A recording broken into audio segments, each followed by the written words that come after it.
Hi there, Stephanie here. It's the beginning of the school year, and I want to talk a little bit about assessment. I want to clear up perhaps some confusion about screening assessment, diagnostic assessment, how the two work together, what you might need at the beginning of the school year. First, the differences. Screening and diagnostic are different purposes of assessment. Tools that work for one don't work very well for the other. Screening assessments need to be brief, standardized. They need to be indicators of essential early literacy skills. They need to be predictive of future reading outcomes. Diagnostic assessments are typically not standardized. They're usually more lengthy. They tell you exactly what the student needs to learn next. Screening assessments are going to tell you which students are at risk and give you a general sense of the skill area that needs instruction. Diagnostic assessments are going to go deep into that skill area and tell you exactly what to teach next. So when do you need a diagnostic assessment? If you have a screener that's measuring and indicating the right skill areas, there are only a few circumstances where you might need a diagnostic assessment. When you have questions that can't be answered by your screener. So let's take the beginning of kindergarten. Hopefully you're screening on phonemic awareness, probably beginning sounds and words. Students who don't do well on isolating the beginning phoneme and spoken words at the beginning of kindergarten are at risk. You don't need a diagnostic at that point. You need to start teaching students to isolate beginning phonemes in words. Certainly, every student does not need a diagnostic. There might be some scenarios at the beginning of kindergarten where you want additional information, but it would be on phonemic awareness skills that are easier than isolating beginning sound. You certainly don't need a diagnostic of phonemic awareness that's measuring more advanced skills like adding phonemes, deleting, or substituting phonemes.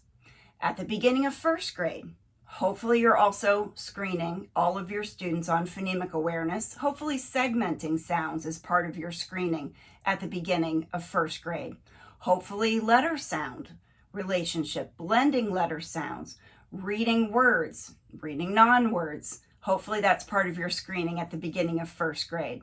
So if students don't do well at the beginning of first grade on segmenting phonemes on your phonemic awareness assessment, then that's a good time to start teaching segmenting phonemes. Maybe you start with blending phonemes for some students, but get busy right away at the beginning of first grade, teaching students to segment the sounds in spoken words and very quickly get letters into that activity as well.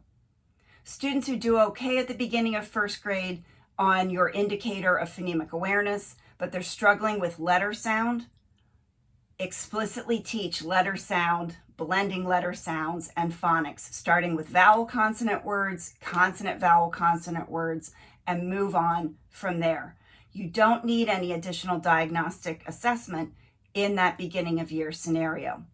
Now, at the beginning of second grade, hopefully you're screening on letter sound, blending letter sounds, the basic phonics skills, and you're screening with oral reading fluency to indicate comprehension. At the beginning of second grade, students who do well on the indicator of basic phonics, let's say maybe it's a nonsense word fluency assessment, but they struggle to read second grade text accurately, fluently, and for meaning.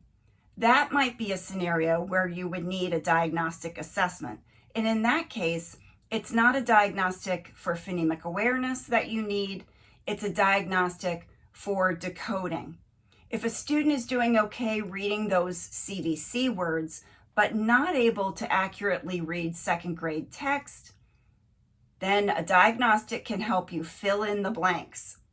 What skills beyond CVC can that student read accurately and automatically?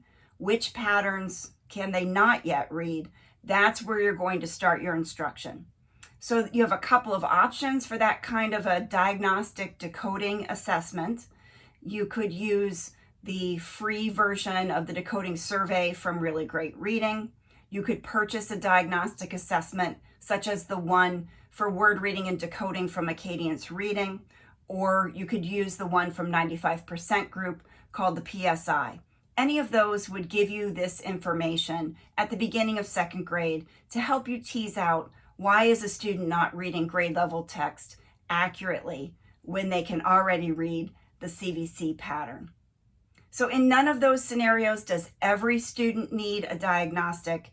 In none of those scenarios does it make sense to be testing with a phonemic awareness diagnostic that's focusing only on adding, deleting, and substituting sounds.